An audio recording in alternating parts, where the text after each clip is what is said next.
you coming here for these few minutes, you have no idea. She's been incredibly helpful to us. Oh my God, she's going to die. And I emailed her at 5 in the morning, and at 8 in the morning I had a reply from her. Well, I'm here for you. Taylor from Wimborne has just returned from hospital 6 months after diagnosed with the disease. She's now launched a charity to share her story and give hope to other patients. As this. Being a mum again is something Natasha Taylor could only dream about until recently.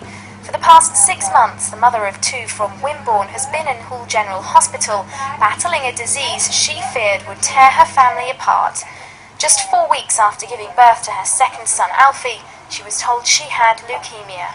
Everything happened all of a sudden, and it was who's going to look after the 6-year-old. You know, he needs to go to school, and I'm not going to be there, and it was just adapting to a new life. Soon after giving birth, I noticed I was feeling unusually tired. I had no energy at all, and I did feel slightly unwell. I just put it down to the fact of being a mum, but I do remember thinking, God, I had no idea being a mum of 2 would be this tough. I then developed an infection and an abscess arose. I went to the doctors and I was put on lots of different courses of antibiotics. Nothing worked, it just got worse. So I was put into hospital to have the abscess drained, and before they did so, they wanted to do a blood test because they felt that I didn't look well at all. After a while, the doctor came back and said that I needed to be taken to a side room. So I was waiting there. I will never forget, as long as I live. He walked back in an hour later. I was breastfeeding Alfie. And as he walked in, he said, I am so sorry to tell you that you have a form of leukemia. I was put into isolation where I found out that I had to spend 6 months. Things were really, really tough. I felt so alone. I felt really lonely, like I was the only person going through it. I thought I was going to die. For a condition like cancer, it was by nature there is lots of stress involved there. Stress to do with the physical health problems because of the cancer, that's stress to do with having to go to hospital for hospital appointments, to receive very difficult physical treatments, but also things to do with finances and stresses to your relatives. So it's quite a stressful situation to have a condition like a cancer, and therefore it's even more important that you ensure that you try to have as good mental health as you can going through that process. The national charities were fantastic, the larger charities, they were great, but something was missing for myself and for my family. So it was whilst I was in hospital that I decided that something needed to change. I didn't want anybody else going through what I was going through. I could see that there was a lot missing, so I wanted my charity to come in and put help in for families and for patients. The biggest ask from Leaf is emotional support, and that's mainly when somebody's been freshly diagnosed and they're scared and they don't know what's happening. So for me to be able to go down and see them, and they can see that I've come through the disease, that really does help. We also provide practical support, and that may come in walking somebody's pets or doing their shopping for them, keeping their houses clean, or just doing general shopping such as pyjamas, toothpaste, anything that a patient might need being delivered down to the hospital. So there are all sorts of different requests, and that's where the fundraising is really important, so that we're able to provide everything that a patient requests. Confirm it's Samantha and John, and that's for 5 people. Okay, no, that's lovely. Thank you very much indeed. Okay, see you Saturday. Bye-bye. Angie, can you put down Samantha and John, please, for 5 tickets on Saturday? Brilliant. Thank you very much. All done for you. Thank you. I will be a brave and bold inside my shining armor. You will see them laugh at me, say I'm but a fool to be, but I know they are wrong. Obviously we need to fundraise because we need to provide these patients with practical support as well as emotional support. So that's where events are really important to us because that's where we raise our funds. Thank you. When I had chemotherapy, I lost all of my hair, and I was a young woman in my 20s who has always looked after my hair, and it's been a really important part of my life, and all of a sudden I knew I was going to lose it. The NHS provided me with a wig which wasn't great quality, so all of the things that I wanted to do when I left hospital and started up the charity was to be able to provide really nice wigs for patients who were going to be losing their hair. So how are you feeling at the moment, Jill? Feeling very well after having finished my treatment, and I enjoy wearing my wig, which you very kindly supplied, and it gives me a huge amount of confidence, which I don't think I would have had without it. Do you wear it every day? Yes, I wear it most of the time when I go out, but indoors I take it off, and I have actually got hair now that is quite respectable but very, very short. And somebody today came round the corner and said, "Oh, hello, sir." Oh dear. And when I got closer, he said, "Oh, sorry, madam." But the best thing was how quickly you helped me. Because the day that I was diagnosed, I went to bed that night and didn't sleep. And at 5 o'clock in the morning, I emailed you. You replied 3 hours later, and a week later, I was wearing my wig out of the hairdressers along the road. And that was thanks to you, boosting my confidence and enabling that to happen. Good. Really wonderful. And Good. I could cry now because I'm remembering that I haven't been very well, which I forget because it's all so normal now. So you say you're nearly at the end. Is it just one appointment you said you had? Yeah, one more appointment, one more scan. Okay.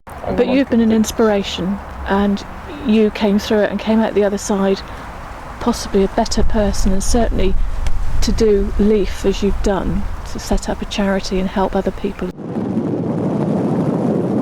I had a telephone call from the ward clerk last week just to let me know that there's this young girl, she's in her mid-20s and she has an 18-month-old child. She's recently been diagnosed and she's really struggling with that diagnosis. We meet new patients, mainly from the hospitals, who get in touch with me and let me know if somebody's struggling and needs a chat or needs some practical help. They put me on some sleeping tablets when I was in because I really struggled to sleep. So that's something to ask them about. Oh, and the other thing I would recommend is, if you feel that you're getting really down, is to ask them for antidepressants, because they put me on antidepressants as well, and that really helped. It just like took the edge off a little bit. Can they do that? Yeah. So it's well worth just thinking about and just keeping in the back of your mind. If you have no idea, this simple visit, just you coming here for this few minutes, you have no idea.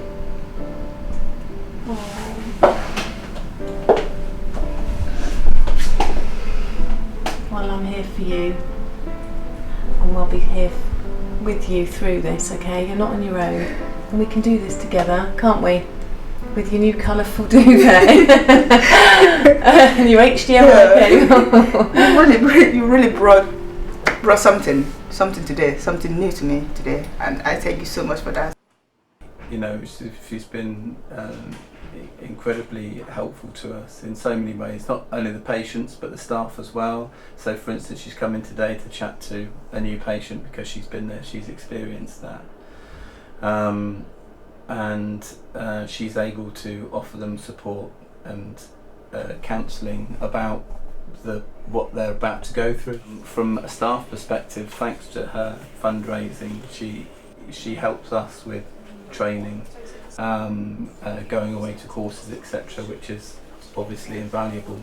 When it was decided that I had to have chemotherapy, I had to have a Hickman line fitted into my chest, and that meant that I could have blood transfusions, platelets and my chemotherapy, along with a lot of other drugs. that was put directly through tubes so that I didn't have to have needles put into my arms. After 4 weeks, the chemotherapy was ready to be set up, and so I asked the doctors, could they please just allow me to feed my baby for the last time before the chemotherapy went into my body. And I just cried the whole way through because I knew that would be the last time I could feed my baby. Well, from treating her, she doesn't like needles, I can tell you that for starters, and she used to sing songs when you used to have to try and take any blood from her. A time when I was really at my lowest, I felt that this particular night that I was going to die, and I felt that I couldn't fight anymore. I didn't have the strength to carry on. I can remember going into the hospital one day, and I deal with death on sort of a regular basis with my job, and I can remember her just on the bed, no hair, just deathly pale, looking at me, and I thought, oh my God, she's going to die. She just looked as though she was going to die. My mum came down to the hospital, and I felt like I was going in and out of consciousness. I really couldn't fight any longer. I remember feeling angry inside, and this can't happen. So I just told her to pull herself together. She's got to fight. She had to do it for Joshua and Alfie. I said, those two little boys need you, Natasha. I need you. Your husband needs you. You can't do this to us. This night, all I could hear were my mum's words. And I truly feel that my mum kept me alive this particular night. You might not think it's something, but it's everything. You come in here, this is more than enough. Good. And if people in my situation can get this type of visit, that's all they need. Yeah. That strength, that boost to tell them, to give them that little bit hope. Yes, yeah, and that's what it's all about, is hope. Yeah.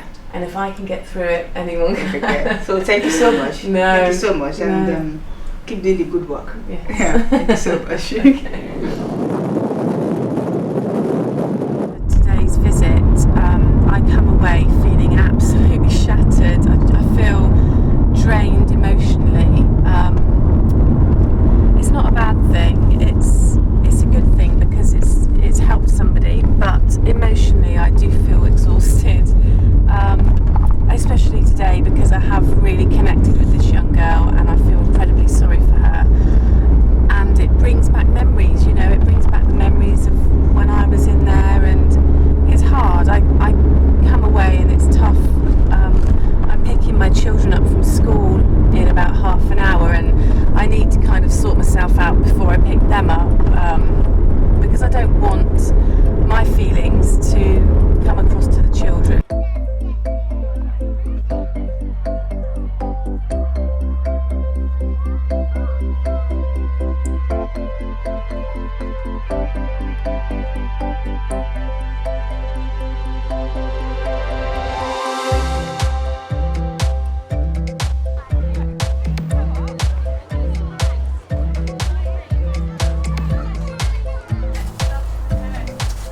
The life lessons that I've learned through having cancer is to take each day as it comes, to appreciate absolutely everything, but mostly to appreciate the small things, the things that you don't even really notice.